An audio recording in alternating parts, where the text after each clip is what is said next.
Значи вие подписахте затвора. Вътре подписахме. Аз и за в момента мислих, че ще живеем заедно.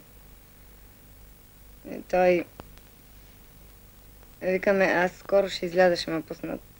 И аз викам, що мислиш така? Имало едни затворници там. Той ще ги подведе да бягат. После ще ги издаде на милицията.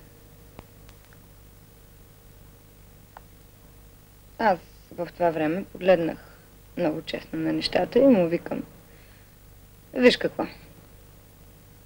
Ако тия затворници ти предлагат да бягаш и ти да ги съобщиш, за да бъдеш в полза на милицията, това да. Ама ти да ги подведеш и те за това, че са по-слабохарактерни от тебе, да се хванат на твоята въдица, не е красиво от твоя страна. И срещнах съпруга си, за който съм женена сега.